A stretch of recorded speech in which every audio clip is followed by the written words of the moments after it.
Hello my dear students, okay very good morning to everybody. तो पिछले lectures में लगातार आप लोगों ने देखा होगा कि डायमेंशनल एनालिसिस का लेक्चर 1, लेक्चर 2, लेक्चर 3, लेक्चर 4 इस तरह एक सीरीज जैसा तैयार हो गया। हम लोगों ने कई फिजिकल क्वांटिटी का डायमेंशनल फार्मूला पढ़ा, बहुत सारे फिजिकल क्वांटिटी के डायमेंशनल फार्मूला से अवगत हुए। आज हम लोग क्या करते हैं, फार्मूला से एक कदम आगे बढ़ते हैं और उसका नाम है डायमेंशनल इक्वेशन। अब हम लोग आज चर्चा करेंगे डायमेंशनल इक्वेशन का। थोड़ा सा आप देखिए, स्टार्ट करते हैं। डायमेंशनल इक्वेशन, इसको हिंदी में बोलते हैं विमीय समीकरण। हिंदी में विमीय समीकरण, इंग्लिश में है डायमेंशनल इक्वेशन। क्या है, आप साधारण सी बात समझिए कि जब आप 11th में, 9th में, 10th में, 8 में, 7 में, 6 में, किसी भी स्टैंडर्ड में जब आप इक्वेशन की बात उठती है तो एक जनरल अलजेब्राइक फंक्शन जानते हैं आप, x + y = 6। आप लिखते हैं 3x + 2y = 8, x - y = 4। इस टाइप से आप लिखते हैं, दो वेरिएबल क्वांटिटी के साथ कोई न्यूमेरिकल वैल्यू को जोड़ देते हैं। सबसे बड़ी बात समझना ये है कि ये इक्वल साइन से इक्वेट है, बराबर का चिन्ह दिया हुआ है। इक्वल साइन जब तक नहीं आएगा इक्वेशन नहीं होगा। तो यहाँ भी डायमेंशनल इक्वेशन जानना है। इसका अर्थ ये हुआ कि डायमेंशन जो फिजिकल क्वांटिटी का आपने जाना समझा, उस फिजिकल क्वांटिटी के डायमेंशनल फार्मूला को जब इक्वेट कर देंगे बाय एन इक्वेटिंग साइन, यानी इक्वल साइन से इक्वेट कर देंगे, बराबर के चिन्ह से यदि उसको हम इक्वेट कर दें तो वैसा इक्वेशन कहलाएगा डायमेंशनल इक्वेशन। क्लियर हो गया? इसका परिभाषा लिख देते हैं हम। When dimensional formula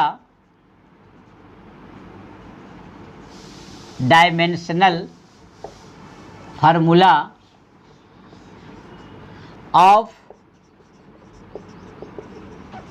physical quantity, when dimensional formula of physical quantity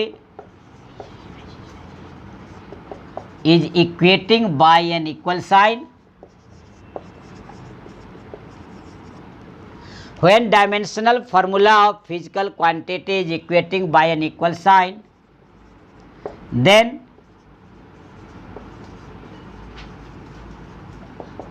such equation is said to be dimensional equation. Clear हो? वैसे इक्वेशन को डायमेंशनल इक्वेशन हम लोग बोलते हैं। अब जैसे फॉर एग्जांपल लिखे तो ज़्यादा समझ में आएगा। फॉर एग्जांपल, डिस्प्लेसमेंट लिखना है हमको, velocity into time.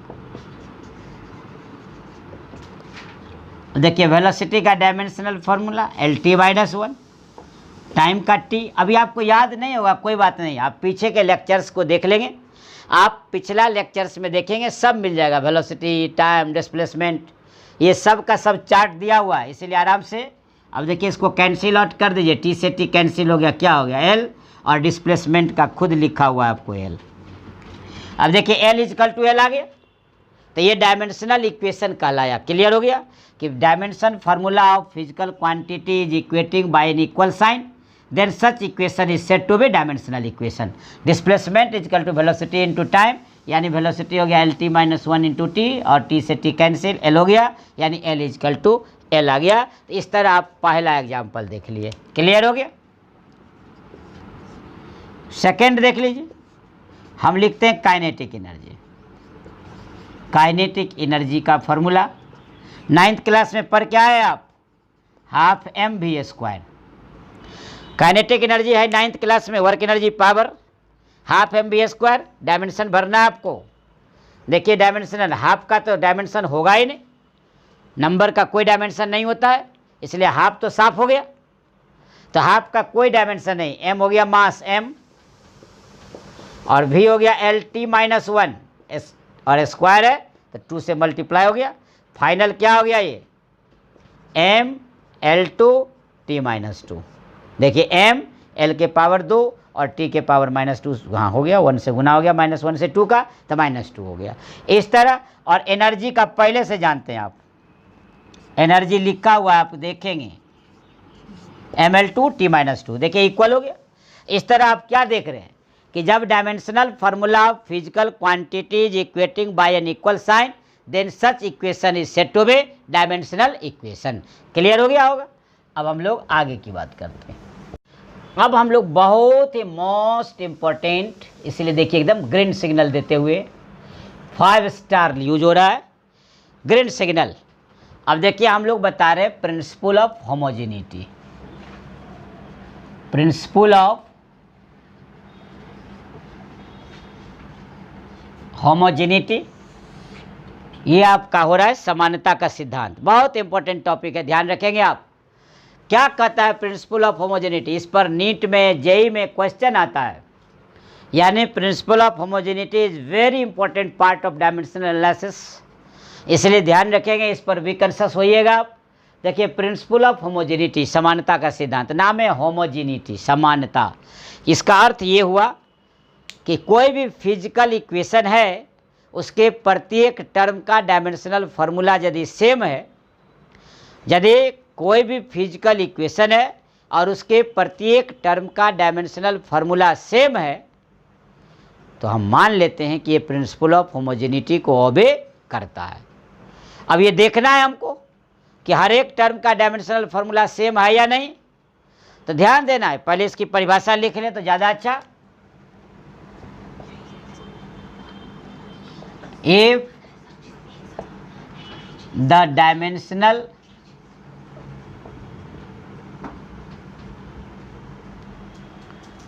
dimensional formula of each term of a physical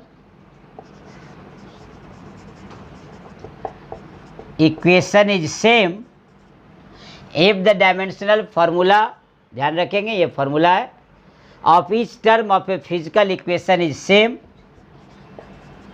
then such principle is said to B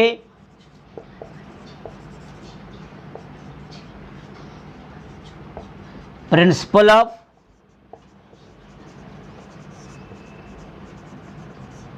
homogeneity. इसका अर्थ हो गया कि कोई भी फिजिकल इक्वेशन दिया रहेगा, उसके प्रत्येक टर्म का डायमेंशनल फार्मूला सेम आना चाहिए, तभी उसको हम बोलेंगे प्रिंसिपल ऑफ होमोजेनिटी, नहीं तो नहीं कहेंगे। इसका अर्थ ये हो गया कि principle of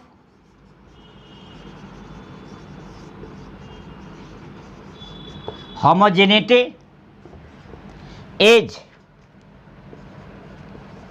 used to check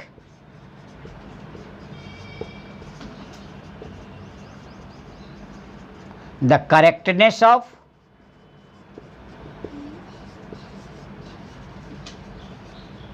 physical equation. Principle of homogeneity is used to check the correctness of physical equation. अर्थात ये हुआ कि फिजिकल इक्वेशन सही है या गलत, डायमेंशनली यानी डायमेंशन के दृष्टि से दिया गया इक्वेशन सही है या गलत, इसकी पहचान भी हम लोग प्रिंसिपल ऑफ होमोजेनिटी से करते हैं। क्लियर है। अब एक एग्जाम्पल देंगे तो ज़्यादा समझ में आपको आएगा। तो आ जाओ बच्चों, हम लोग फिर हम क्या करते हैं, एग्जाम्पल देखते हैं। वेरी गुड, एकदम बाय कॉन्शियस। फॉर एग्जाम्पल क्या लिखे हम कि आपको चेक करना है सही है या गलत। आप इक्वेशन, फिजिकल इक्वेशन एक भी जानते हैं आप, हमको तो लगता है जानते हैं आप, 9th क्लास में पढ़े थे v बराबर u प्लस ए टी। देखिए फर्स्ट वही स्टार्ट करता हूँ मैं, v equal to u plus a t. जहाँ कौन क्या है लिख देते हैं, where u equal to initial velocity, initial velocity कहिए या स्पीड कहिए, दोनों सेम चीज़ है। यहाँ पर v equal to final velocity, a equal to acceleration और t इजकल टू टाइम। आ गया। डिफरेंट टर्म्स जो यूज हुआ है उसका अपना फिजिकल मीनिंग क्या है वो स्पष्ट लिख दिया गया। U for initial velocity, V for final velocity, A for acceleration and T for time. क्या था कॉन्सेप्ट कि प्रत्येक टर्म का डायमेंशनल फार्मूला सेम होना चाहिए।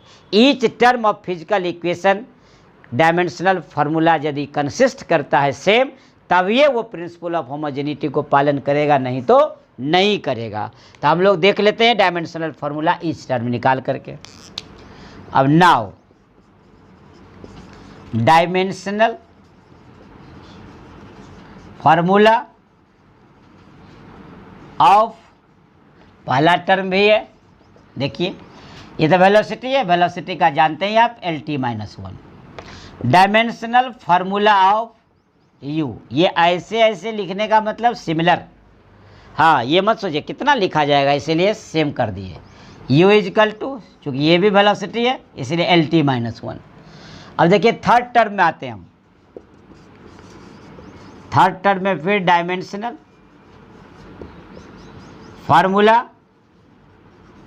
ऑफ AT, तो A का पहले से मालूम, एक्सीलरेशन LT-2, T से मल्टीप्लाइड, देखिए एक T से एक T कैंसिल, आ गया LT-1। अभी आप बताए थे कि प्रत्येक टर्म का यदि डायमेंशनल फार्मूला सेम होगा तो निश्चित रूप से क्या होगा, प्रिंसिपल ऑफ होमोजेनिटी को ओबे करेगा। तो देखिए आराम से LT-1, इसका अर्थ है कि प्रत्येक टर्म का डायमेंशनल फार्मूला सेम है। यदि आप बहुत बड़े मैथमेटिशियन हैं, मैं तो नहीं जानता कि आप क्या है, लेकिन ऐसा उम्मीद करते हैं कि आप बहुत बड़े मैथमेटिशियन हैं, आर्यभट्ट बड़ा अमीर, सब फेल है भास्कराचार्य से लेकर रामानुजन तक। आप यही सोचते होइएगा कि सर क्या बता रहे, यहाँ देखिए इक्वल साइन है तो LHS और RHS, उसके आधार पर भी इसको आप प्रूफ कर सकते हैं। LHS में देखिए V का डायमेंशनल फार्मूला LT-1, कोई बात नहीं, यहाँ पर टेस्ट कर देते हैं, देख लीजिए आप, यहाँ हम टेस्ट कर देते हैं। देखिए LHS के लिए हम क्या लिखेंगे, LT-1, क्योंकि LHS में क्या है, V है। RHS में क्या है, देखिए फॉर RHS, ये समझने के लिए बहुत लाम काम लंज पंज उंज बुंज लिखना नहीं है, आराम से लिखिए, आराम से समझिए, टेस्ट करना है, टेस्ट। देखिए RHS में U का क्या है, LT-1, अब प्लस AT का क्या है, LT-1। यदि हम लोग लिखे इसको तो 2LT-1। अब देखिए डायमेंशनली सही है या गलत, तो 2 का तो डायमेंशन होगा नहीं, क्यों नहीं होगा, तो नंबर हैज नो डायमेंशन, संख्या का कोई डायमेंशन नहीं होता है। इसलिए देखिए अब LHS में भी डायमेंशन यही रह गया और RHS में भी डायमेंशन यही रह गया। इसका ये मतलब है कि ये सही है। क्लियर हो गया, इसका अर्थ क्लियर हो गया कि हर एक टर्म का डायमेंशनल सेम है। इसका अर्थ हो गया कि प्रिंसिपल ऑफ होमोजेनिटी को ओबे करता है। Hear each term has same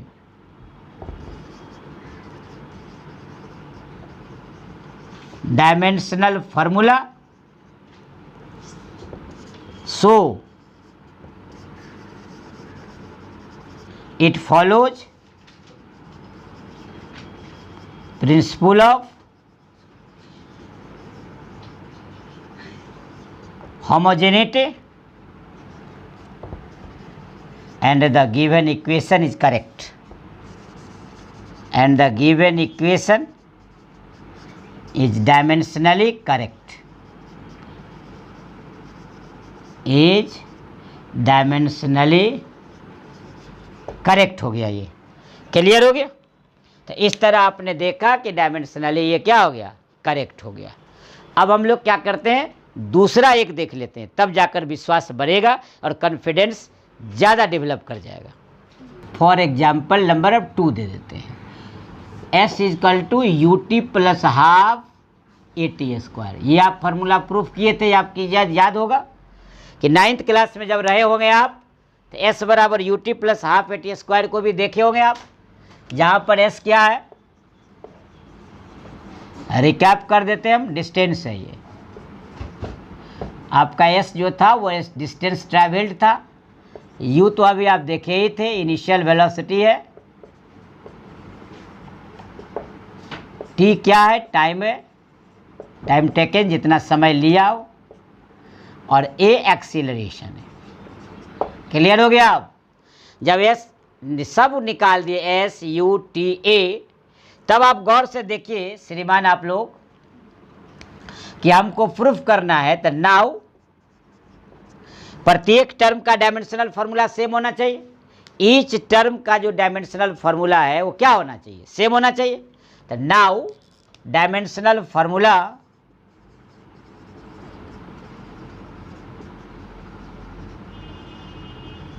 of L हो गया।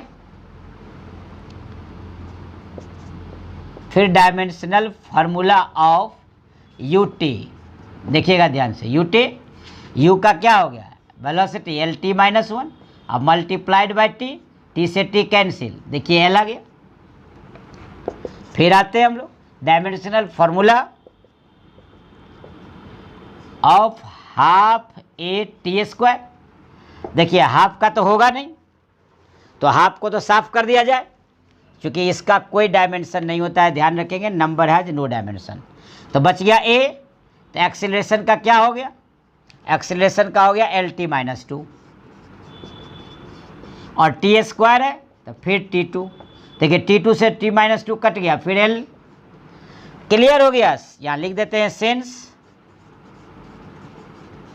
Number has no dimension. इससे क्लियर हो गया कि घेरा हुआ जो लाल से है हाफ, इसका कोई डायमेंशन नहीं होगा। तो फिर वही बात आ गई, देखिए L यानी प्रत्येक टर्म का डायमेंशन क्या हो गया? सेम आ गया। जब सेम आ गया, इसका ये मतलब कि प्रिंसिपल ऑफ होमोजेनिटी को ओबे करता है। तो यहाँ लिख देंगे हम, hear each term has same